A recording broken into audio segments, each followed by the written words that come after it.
Acompanhe agora mais um tema doutrinário do Evangelho de Jesus.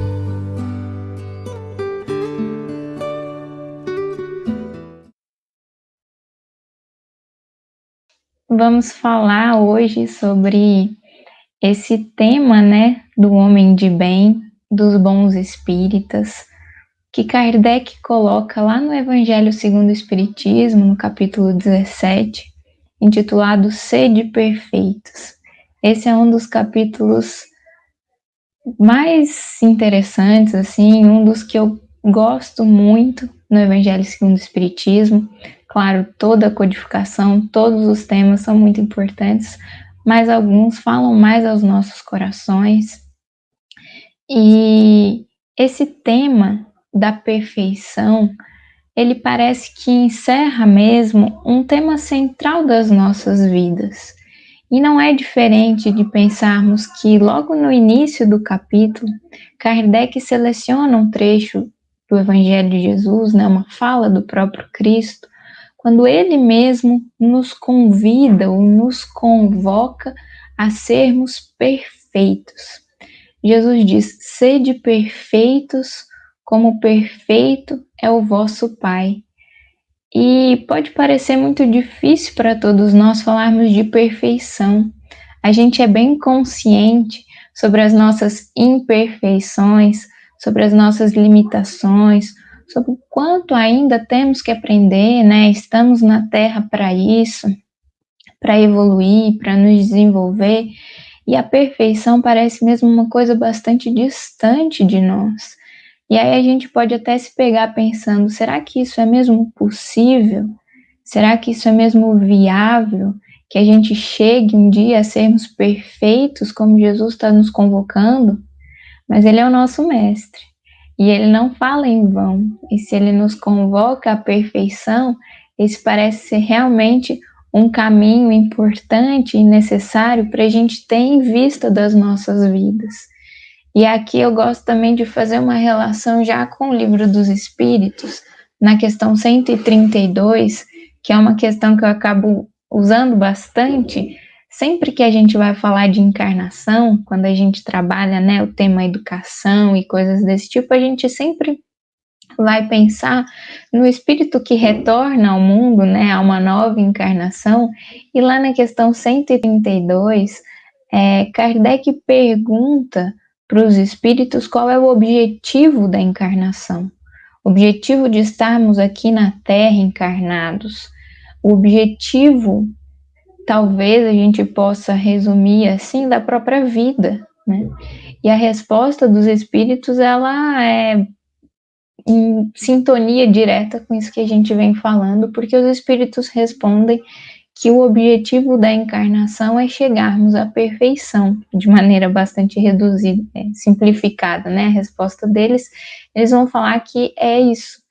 O objetivo da encarnação é chegarmos à perfeição. Então, é para isso que nós temos essa oportunidade de estarmos no mundo encarnados, com uma série de possibilidades que a encarnação nos oferece, para que a gente possa aprender, nessa grande escola, e irmos nos desenvolvendo, então, para chegar a essa tão almejada perfeição.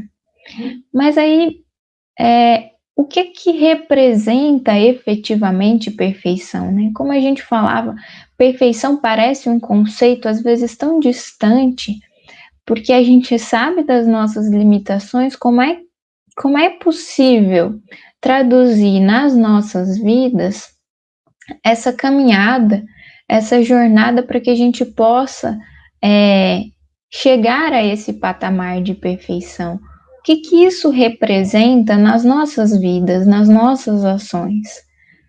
Jesus dá a dica quando ele traz esse trecho, que Kardec seleciona, lá do Evangelho de Mateus, e ele diz, sede perfeitos, como perfeito é o vosso Pai.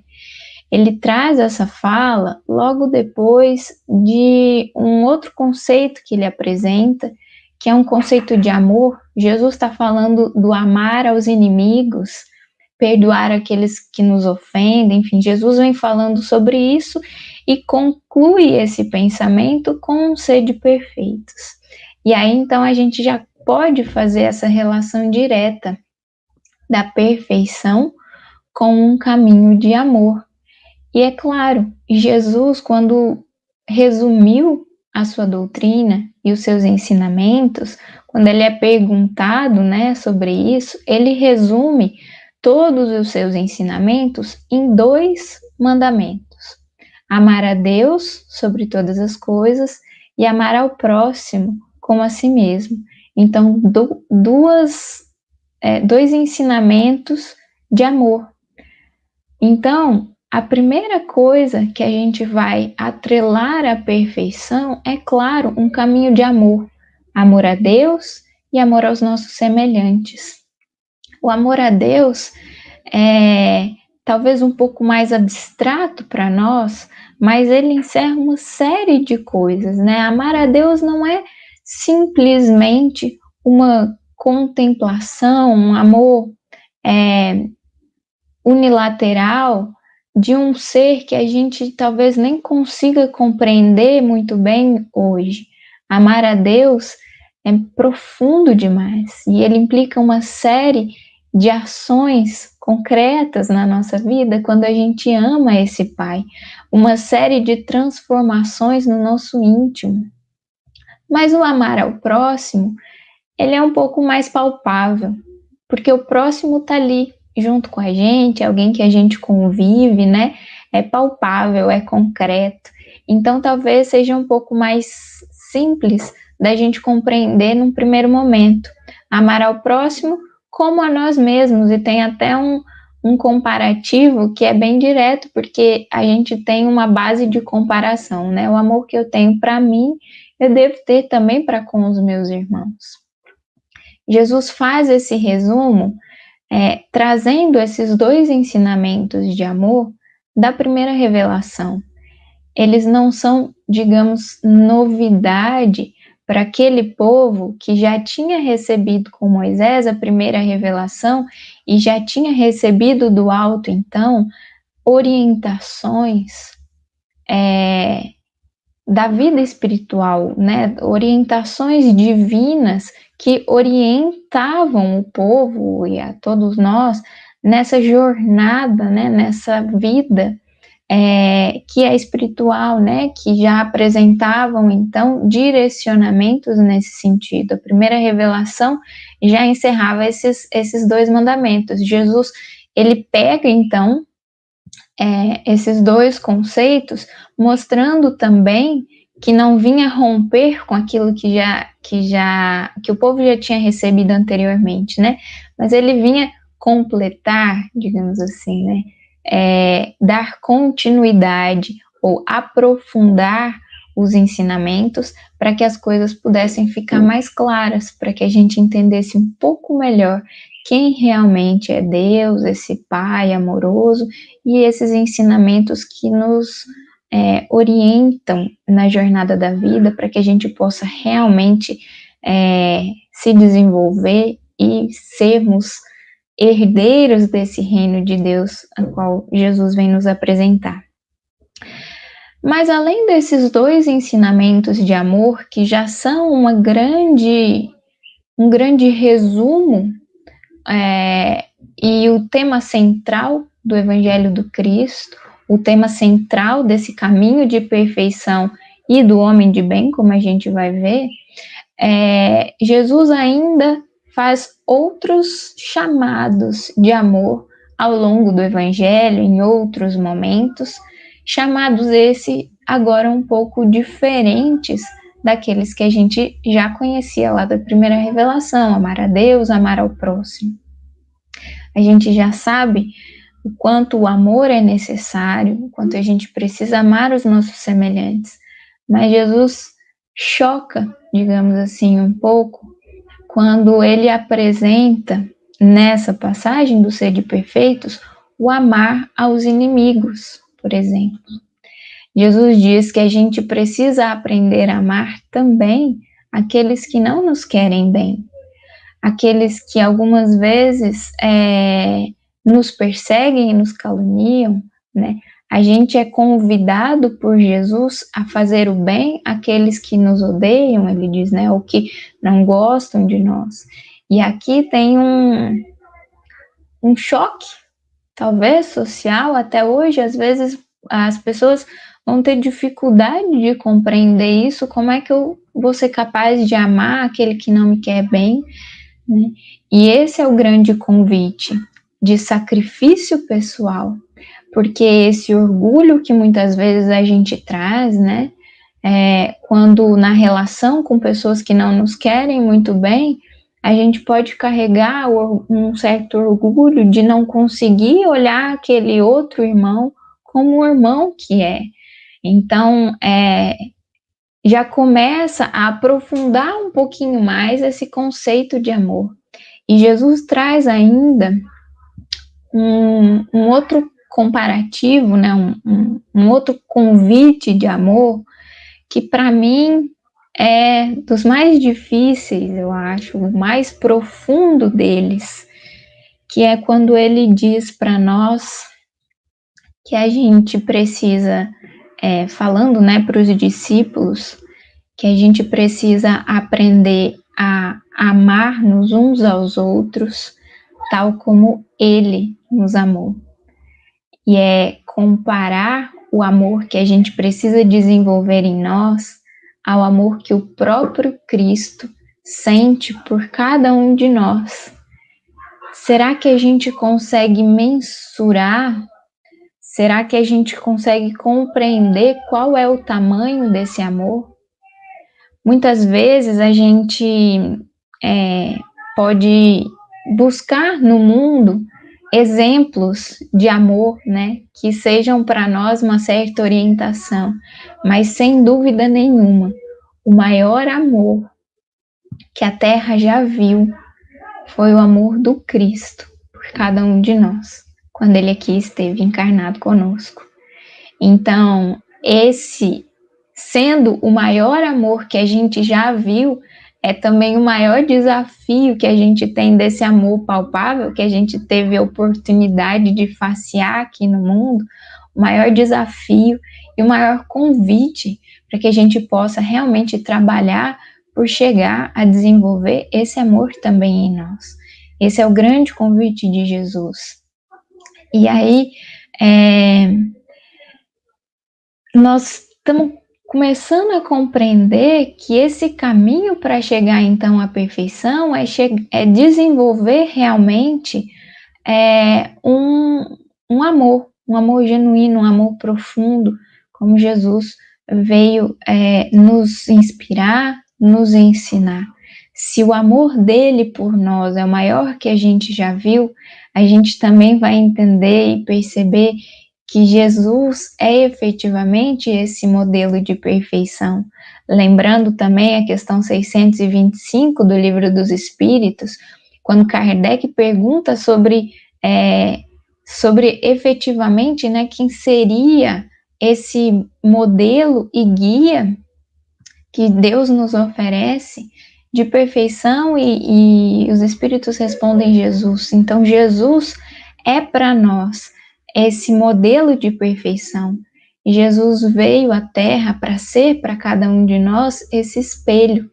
Se Ele está nos convocando a essa jornada, porque a jornada espiritual, a caminhada evolutiva, ela é sim uma caminhada rumo à perfeição, como a gente viu aqui, o objetivo, né, da encarnação, o objetivo da vida é chegarmos a esse momento, né, esse lugar de perfeição. Jesus veio ter conosco não só para nos ensinar, para ser para nós esse mestre que ele é, né, um grande professor das nossas almas, para nos mostrar caminhos, para fazer sermões, para curar pessoas e apresentar o reino de Deus. Ele veio sim para isso tudo, mas isso tudo só faz parte de um conjunto que é o próprio modelo que ele é. Se a gente precisa de um referencial para entendermos perfeição, a gente tem a Jesus para olhar. a gente tem os seus próprios atos. Por isso ele veio, governador do nosso planeta, encarnou aqui para estar conosco e nos mostrar qual é o modelo a ser seguido. Porque Jesus, como espírito puro que é, a gente lembra aqui da escala espírita, muito bem descrita por Kardec no Livro dos Espíritos, a partir do item 100 em diante. Kardec deixa bem claro para a gente ali numa divisão didática quais são os tipos de espíritos que existem, né? Eles são divididos em 3 grandes ordens e dentro dessas ordens a gente vai ter 10 escalas, né, de espíritos, e o primeiro deles, na ordem dos espíritos puros, estão aqueles espíritos que já não sofrem nenhuma influência da matéria, são puros, né? São esse modelo de perfeição. A gente tem, então, Jesus como esse grande modelo a ser para nós, então, esse grande referencial dentro da escala, então, aquele espírito que já alcançou, já atingiu esse último ou primeiro nível da etapa evolutiva e se tornou então um espírito puro, porque quando aqui na Terra não é mais influenciável pela matéria, assim como Cristo, né? Então é para nós o grande referencial mesmo da perfeição. E essa é a misericórdia divina que nos apresenta, né, nos ofereceu Jesus para que a gente pudesse ter esse referencial bastante claro sobre como proceder, sobre o que fazer nas nossas vidas, né? Lá dos espíritos puros também, Kardec descreve como a superioridade intelectual e moral absolutas. É o espírito que, tendo alcançado a soma de perfeição de que é suscetível a criatura, não tem mais que sofrer provas nem expiações, enfim, são esses espíritos que estão no último grau da escala evolutiva. E isso é muito interessante perceber o quanto a doutrina espírita é muito clara para nós em mostrando essa escala. Porque talvez, como a gente falava no início, a perfeição possa parecer uma coisa bastante distante e até inatingível. Mas a doutrina espírita deixa claro para a gente enquanto todos nós somos perfectíveis. Não somos ainda perfeitos, mas chegaremos a esse estado da perfeição porque somos criaturas, né, criados simples e ignorantes, e vamos nos desenvolvendo aos poucos, caminhando nesses degraus evolutivos, e aí dentro dessas escalas, mais uma vez, Kardec divide didaticamente em 10 escalas, né, 10 tipos diferentes aí de espíritos, partindo lá dos espíritos imperfeitos, né, impuros, os primeiros, até desenvolvermos-nos para chegar aos espíritos puros.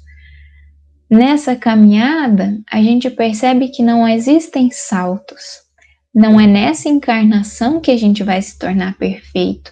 Não é amanhã, dormindo agora e fazendo os nossos esforços, que amanhã a gente se torna perfeitos. A gente sabe que a natureza não dá saltos, mas existe uma jornada a percorrer. E aí a escala espírita, ela ajuda a gente a perceber o quanto a gente pode e deve, né, e vai degrau a degrau se desenvolvendo paulatinamente, né, gradativamente, até um dia chegarmos realmente a esse estado da perfeição. E esse estado da perfeição é o que, mais ou menos, o que Kardec vai definir aqui para nós como homem de bem. Muitas vezes, quando a gente lê esse item do homem de bem, a gente fica maravilhado, né?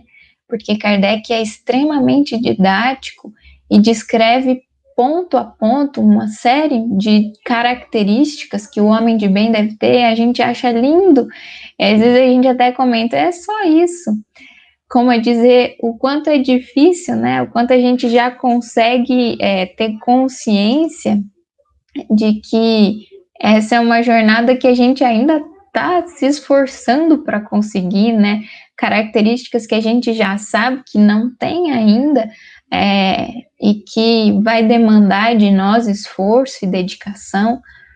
Kardec lista várias coisas e já ao final ele deixa bem claro que isso não é tudo, o homem de bem ele não é caracterizado só por essas características, outras coisas viriam, mas isso aqui, que já é bastante coisa, já daria para nós um caminho, já daria para nós uma boa condição, digamos, de homem de bem, se praticadas todas essas características, todos esses detalhes que são aqui descritos por Kardec. A gente não vai se ater a todos eles, são muitos, mas a gente pode fazer um resumo geral e perceber que dentre essas características, com certeza, a gente percebe o amor como o grande resumo que Jesus nos trouxe, descrito aqui nessas características do homem de bem. E as suas virtudes correlatas, né?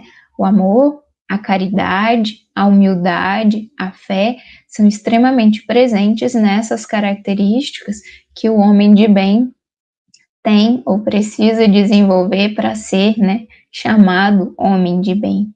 Mas ao início desse trecho, que é o item 3 do capítulo 17 do Evangelho segundo o Espiritismo, Kardec deixa bem claro que o homem de bem, ele vai ser caracterizado pelo cumprimento da lei divina. E aí eu gostaria também de retomar o Livro dos Espíritos mais uma vez, porque como o primeiro livro da codificação, Kardec já trouxe muitos dos conceitos que vem desenvolver depois lá no Livro dos Espíritos, então eles se complementam. Então lá no Livro dos Espíritos, na questão 918, Kardec tem um trecho ali, né, que ele intitula Caracteres do Homem de Bem, que ele vai trabalhar o mesmo assunto que ele desdobra e aprofunda um pouco mais aqui no capítulo 17 do Evangelho segundo o Espiritismo, mas na questão 918 ele pergunta para os espíritos por que indícios se pode reconhecer em um homem o progresso real que lhe levará o espírito na hierarquia espírita. Então percebem a relação lá com aquela escala espírita que a gente vinha dizendo, né? Kardec apresentou para nós a escala e a primeira ou a última, dependendo da perspectiva, é a dos espíritos puros. Então a gente realmente vai caminhar nessa escada da hierarquia ou da escala espírita para chegarmos realmente à perfeição. Exatamente isso que ele está perguntando aqui, né? Por que indícios a gente pode reconhecer então em um homem esse progresso real de quem está avançando nessa escala, nessa escada ascensional da evolução. E os espíritos também são bastante sucintos, eles respondem aqui dizendo que o espírito prova a sua elevação quando todos os atos de sua vida corporal representam a prática da lei de Deus e quando antecipadamente compreende a vida espiritual. Então, os espíritos apresentam duas coisas aqui, e a primeira delas é a prática da lei de Deus. A lei de Deus que vem sendo apresentada para nós há muito, por infinitos mensageiros que o mundo já recebeu, que trouxeram mais ou menos aspectos da lei de Deus. Jesus vem ser o grande modelo da perfeição, né, trazer a lei de maneira muito mais expressa, mas ao longo do tempo a gente já teve essa lei de Deus sendo apresentada de diversas formas, em diversos povos, em diversos tempos. E a gente já, cada um de nós, minimamente, já conhece aspectos da lei divina. por conta exatamente dessa grande misericórdia que nos vem revelando a lei de Deus. E, claro, lembrando que ela também está inscrita em nós, na nossa consciência, como os Espíritos também vão dizer no Livro dos Espíritos. Então, a gente já conhece, talvez não conheçamos ainda toda, completa, em todas as suas nuances, mas a gente já conhece bastante da lei divina. E é a prática dessa lei que caracteriza para nós esse comprometimento que nós temos em avançarmos, né? Em estarmos trabalhando para nos desenvolvermos enquanto espíritos e comprometidos com esse dever, com essa tarefa que nos cabe de caminharmos rumo à perfeição, a essa perfeição onde estaremos efetivamente em comunhão com Deus, assim como Jesus já está, né? Jesus, no seu estado perfeito, é aquele que tem uma comunhão tão profunda que foi para nós a tradução do pensamento divino aqui na Terra. Então, essa é a primeira coisa, a prática da lei de Deus. E é o que o Kardec vai descrever mais uma vez, quando ele comenta tanto essa questão, ele comenta já trazendo alguns pontos e depois desdobrando mais agora no Evangelho segundo o Espiritismo, ele inicia o trecho do homem de bem dizendo que o verdadeiro homem de bem é o que cumpre a lei de justiça, de amor e de caridade na sua maior pureza. E a gente estava falando de lei de Deus, né, lei divina, e aqui Kardec apresenta como a lei de amor, justiça e caridade, mas a gente lembra que na divisão didática também, mais uma vez, que Kardec faz sobre as leis divinas, e apresenta a última delas, né, a lei de justiça, de amor e de caridade, os próprios espíritos vão dizer para Kardec que ela é um certo resumo, né, essa última lei, que é a lei de amor, justiça e caridade, incluindo, juntando essas três coisas aí, ela é a mais importante por ser a que faculta ao homem a adiantar-se mais na vida espiritual, visto que resume todas as outras. Então, por isso que Kardec coloca, né, aqui essa lei, sendo esse grande resumo aqui de toda a lei divina, né, a gente pode entender assim. E também na questão 879, mais uma vez, os espíritos vão deixar bem claro o quanto essa é uma lei central, porque Kardec pergunta qual seria o caráter do homem que praticasse a justiça em toda a sua pureza. Essa questão tá no item justamente, né, da lei de justiça, amor e caridade, e os espíritos vão dizer que o verdadeiro justo, a exemplo de Jesus, mais uma vez, seria, né, o verdadeiro justo, exemplo de Jesus, porquanto praticaria também o amor do próximo e a caridade, sem os quais não há verdadeira justiça. Então, mais uma vez, Jesus sendo apresentado aqui como esse que efetivamente já vive e já pratica na plenitude a lei de justiça, amor e caridade, a lei divina na sua integralidade, em toda a sua pureza. Jesus é para nós o grande homem de bem que viveu aqui na Terra, o maior de todos, o grande exemplo. Então, por isso ele é o nosso referencial. Daí a gente olhar todas essas características do homem de bem muitas vezes e perceber que talvez seja difícil para a gente aplicar tudo isso já nesse momento, a gente se vê ainda tão distantes. Mas é justamente por isso que a gente tem isso apresentado, porque é o horizonte para onde a gente deve caminhar. Assim como Jesus, quando ele diz, sede perfeitos, como perfeito é o vosso Pai, pode parecer até um contrassenso, como é que a gente vai ser perfeito como Deus? E a gente sabe que isso realmente é impossível, porque Deus é o Criador e nós somos criaturas. Mas nós temos para nós uma perfeição relativa, né, que é a perfeição possível para criaturas. É essa perfeição que a gente vê no Cristo. Então, é esse horizonte que ele nos apresenta de para onde a gente tem que caminhar, para onde estamos indo na nossa jornada espiritual. Mas, não por acaso, Kardec coloca logo após o item do homem de bem, um item que ele intitula Os Bons Espíritas. E aí, o homem de bem, a gente pode ter claro ali nas descrições, nos itens que Kardec coloca, que nenhum deles circunscreve essas características a determinada religião, ou a determinada colocação, lugar, enfim, qualquer coisa que possa excluir qualquer criatura de ser um homem de bem. É uma postura de vida, uma conduta, uma maneira de agir que é acessível a qualquer criatura que se disponha a tal. Porque a gente falou de quê? De amor, de caridade, de humildade, de fé, e isso é acessível a qualquer criatura que esteja disposta.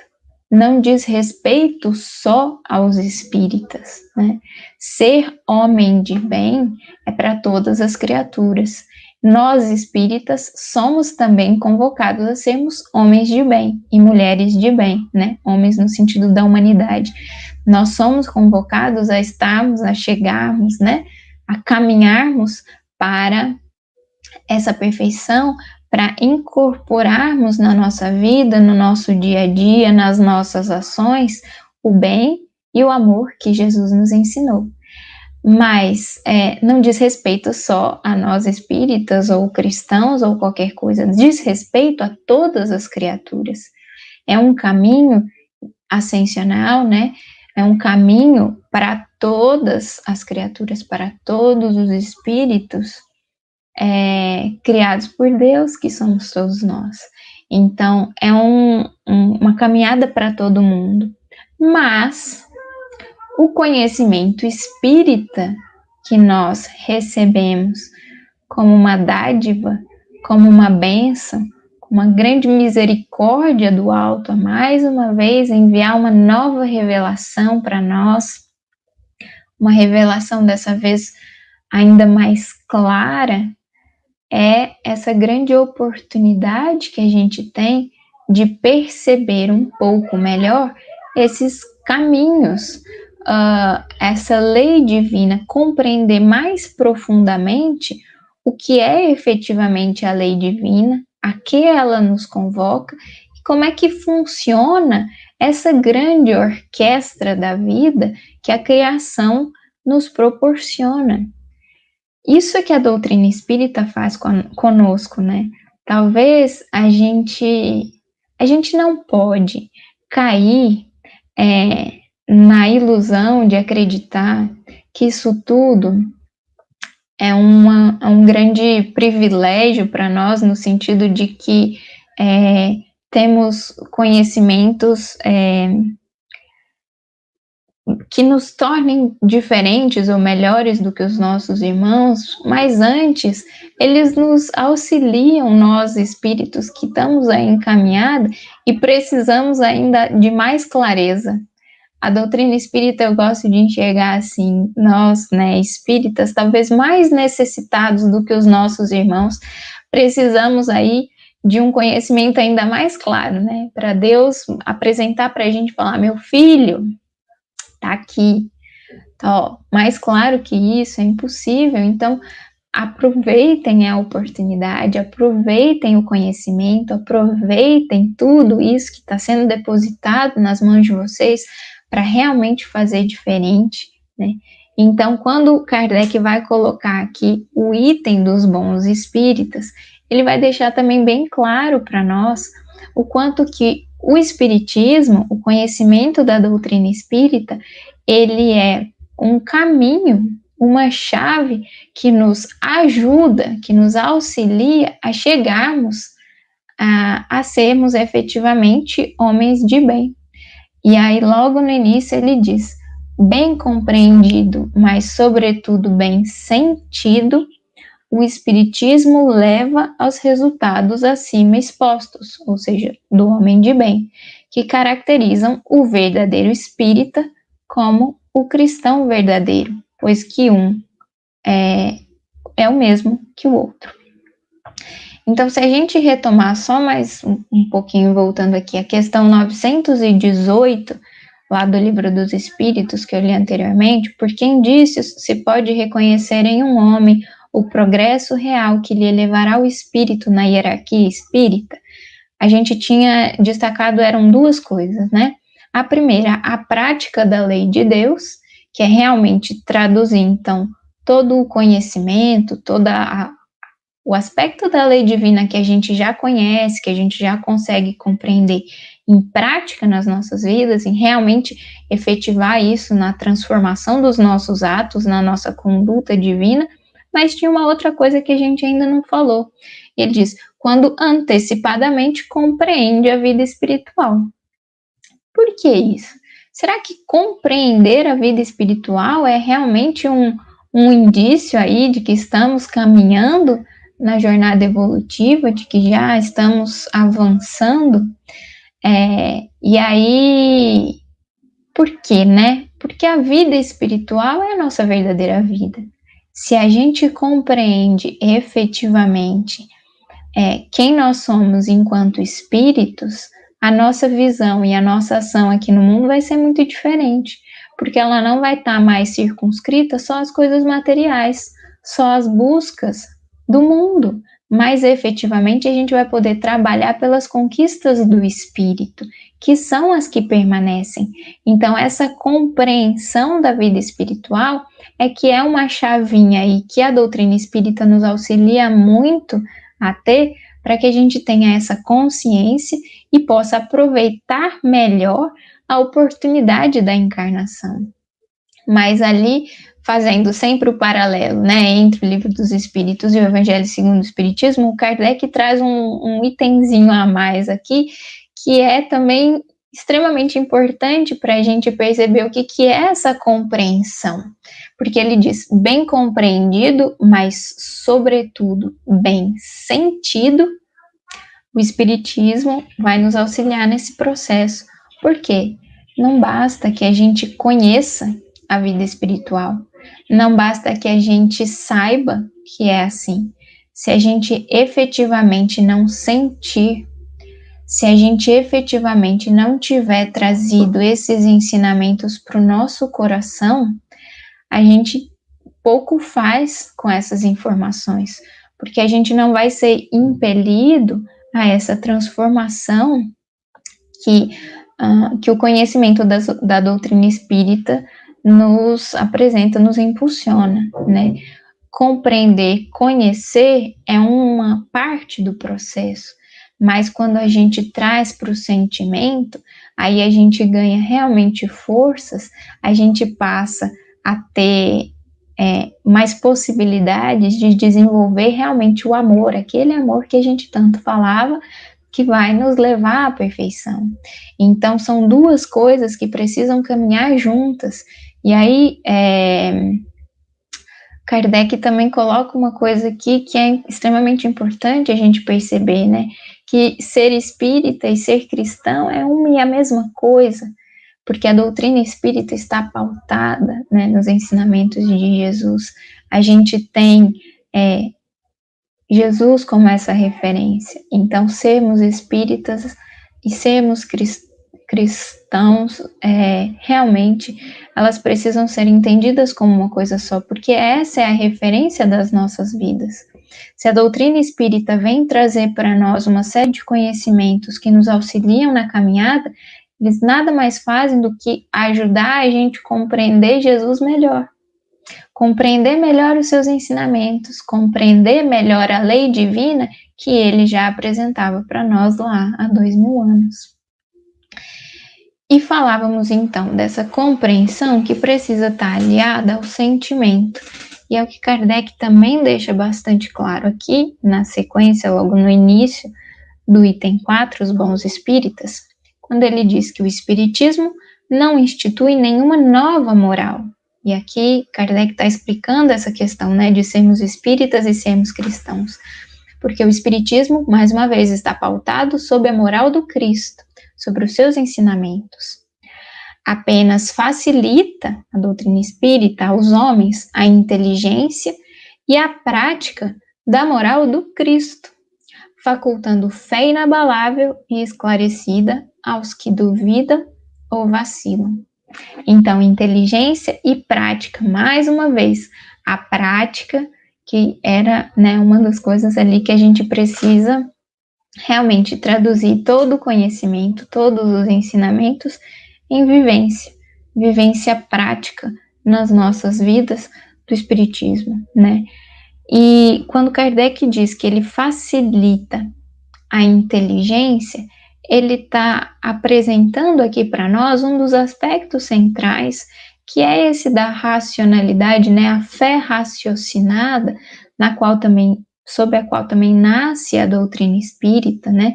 Trazendo lógica, que é uma das características, um dos diferenciais, digamos, da doutrina espírita diante das religiões do mundo, né, das caminhadas filosóficas, enfim, que a gente teve ao longo da história. A doutrina espírita, ela consegue casar dentro aí do seu tríplice aspecto, né, ciência, filosofia e religião, porque traz à religião também esse aspecto da racionalidade, da razão que é capaz de facear aí todos os aspectos da moral e da religião e ter lógica. Kardec é extremamente claro nas coisas que ele nos apresenta. A ciência espírita pautada aí na observação, enfim, em todos os aspectos do fenômeno espírita que também nos apresentam, né, uma série de critérios, vai mostrar para a gente o quanto a inteligência nesse aspecto do intelectual também é importante e necessária na nossa jornada evolutiva, e aliada à prática da moral do Cristo, que é ao lado do sentimento, né? Então a gente está vendo aqui bem presente e bem claro, trazido aqui por Kardec, essas duas asas da evolução, porque a gente só vai chegar à perfeição se a gente caminhar nesses dois aspectos. Eles caminham juntos, a gente precisa do desenvolvimento em ambos esses aspectos, na intelectualidade e na moralidade. Tanto é assim que quando a gente viu lá a primeira ordem dos espíritos puros, o Kardec resume dizendo que neles existe a superioridade intelectual e moral absoluta. Então, as duas coisas, intelecto e moralidade, elas precisam caminhar juntas, né? Então, isso é o que a doutrina espírita tem nos ensinado. Ela nos apresenta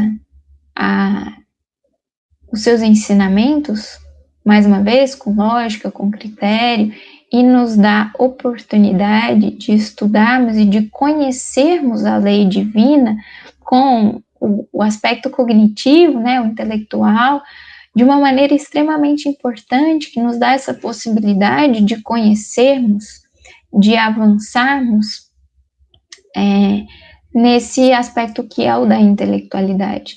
Mas, mais uma vez, reforça também a moral do Cristo, nos apresenta de uma maneira mais clara, mais didática, essa moral, e auxilia-nos a desenvolvermos, então, o campo do sentimento, para que a gente possa efetivamente amar os nossos semelhantes, porque esse é o cerne daquela perfeição que a gente leu.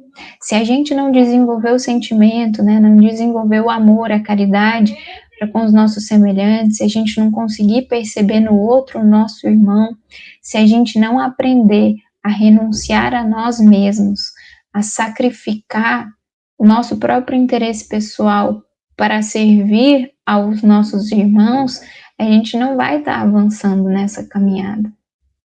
E é isso que a gente precisa ter consciência também para analisar.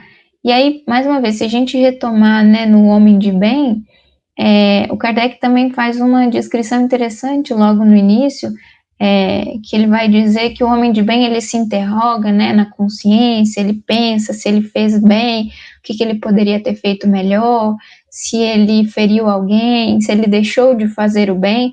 E isso nos remete diretamente à questão 919, né, lá do Livro dos Espíritos, naquela explicação do Santo Agostinho sobre o autoconhecimento, quando ele mesmo diz: façam como eu fazia quando eu estava na Terra, né, que todas as noites, quando eu ia deitar, ele pensava, refletia: será que eu fiz tudo que eu poderia? Será que eu feri alguém? Enfim, essa análise, essa autoanálise, ela está também muito relacionada aí com o homem de bem, porque se a gente não tiver essa consciência para autoconhecermos, né, para perceber e poder analisar as nossas atitudes, a gente não vai conseguir pesar se os nossos atos estão sendo realmente e se eles estão harmonizados com a lei divina que a gente vem estudando, aprendendo, conhecendo dia a dia. Então a gente precisa disso, desses dois aspectos, porque para cumprir a lei divina, eu preciso analisar como é que tem sido o meu dia, como é que tem sido as minhas ações, e aí eu vou poder pesar, então, né, se essa lei realmente está sendo aplicada na minha vida. Então é nisso que a doutrina espírita vem nos auxiliar tanto. Ela é um caminho para mostrar para nós o quanto que isso pode ser feito. E é bonito porque quando a gente fala de um desenvolvimento intelectual, a gente está longe aqui de falar dos grandes gênios do mundo, porque Kardec é claro e ele fala para a gente que esse é um conceito, né, um conhecimento acessível, porque o espiritismo ele depende muito de uma maturidade do senso moral. Então, cada um de nós que esteja disposto, né, nesse ponto e invista nessa sensibilidade do coração, ele também vai ser capaz de compreender o espiritismo, a doutrina espírita, nos seus aspectos mais profundos e aproveitar, então, de todos esses ensinamentos para aplicar, então, efetivamente na sua vida e passar a viver cada dia mais essa lei divina nas nossas vidas. Porque, mais uma vez, como a gente falou lá na escala espírita, é um processo gradativo. A gente vai, degrau a degrau, aplicando algumas dessas características nas nossas vidas. A gente vai perdoar os nossos inimigos ou os nossos adversários todo o tempo. Talvez a gente não consiga todo o tempo, mas a gente vai se esforçando um pouco para que dia a dia, situação a situação, a gente vá conseguindo fazer isso. A gente vai fazer o bem sempre. Algumas vezes, como o próprio Paulo dizia, né, o bem que eu quero eu não faço, mas o mal que eu não quero, esse eu ainda faço. É tendo essa compreensão, esse conhecimento de si mesmo, que a gente vai poder se esforçar para cada dia mais poder fazer a prática do bem mais presente nas nossas vidas. E essa é a jornada do espírito. A gente está olhando para o horizonte que a gente vai sim chegar algum dia, na medida dos nossos esforços, né? Na medida da nossa dedicação, da nossa vontade por transformar os nossos pequenos atos nos nossos dias.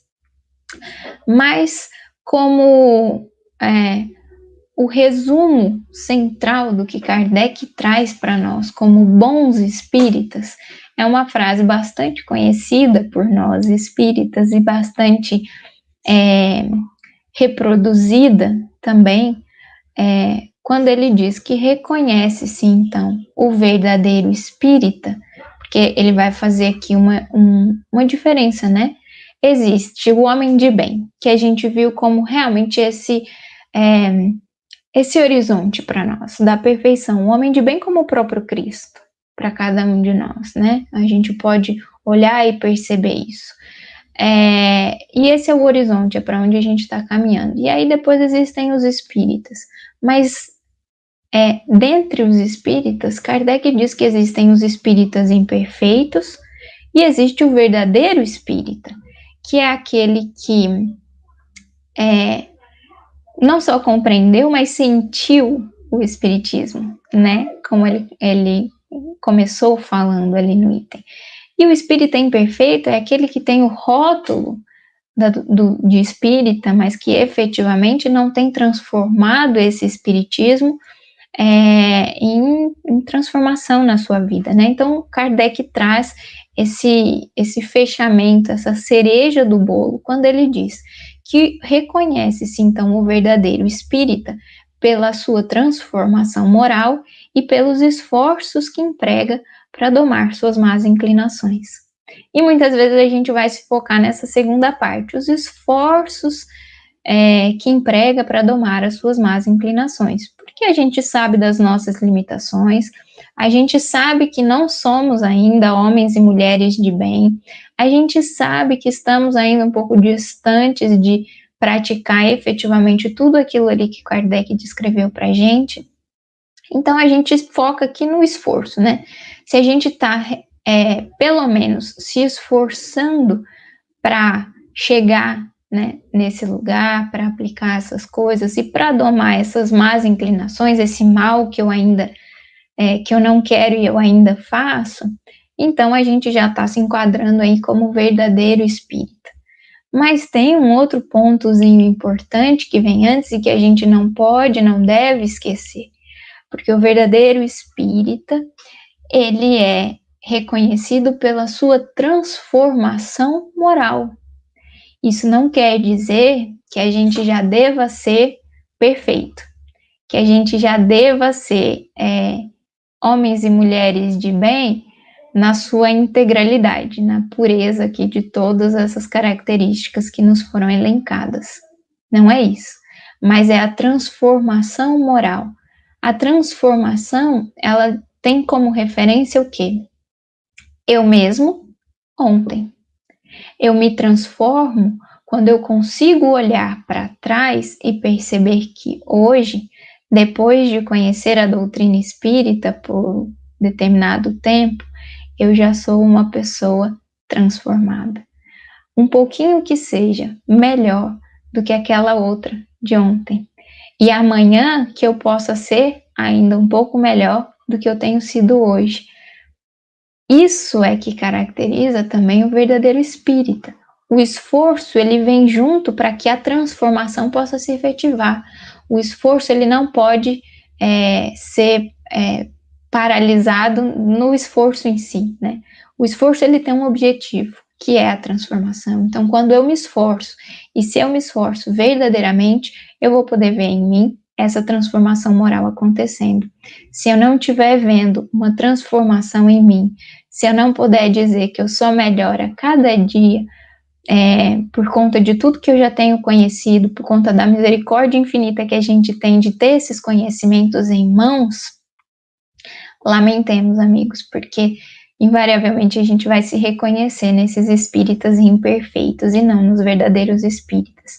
Então, que a gente possa ter essa consciência para trazer para nós esse esforço e essa transformação efetiva e reconhecermos-nos como esses que estão em jornada, que estão encaminhada para Jesus, né, para esse modelo de perfeição que ele representa para nós e para a comunhão com Deus mais efetivamente. Que a gente possa estar realmente dedicados, tendo essa perfeição, esse modelo de homem de bem como o objetivo que realmente a gente almeja nas nossas vidas. E aí então a gente vai fortalecendo a vontade para chegar até lá. Gostaria de finalizar com um resumo que eu acho bem interessante aqui do Emmanuel, tá no livro Rumo Certo, numa mensagem intitulada Mais com Jesus, quando ele diz que ante as normas que nos indiquem elevação para a vida superior, recebamos-las respeitosamente, afeiçoando-nos a elas e seguindo adiante na base do dever retamente executado e da consciência tranquila. Pratiquemos a regra da ascensão espiritual segura e verdadeira, sempre um tanto menos com os nossos pontos de vista pessoais e a cada dia que surja, sempre um tanto mais com Jesus. Muito obrigada, amigos, que sigamos com ele.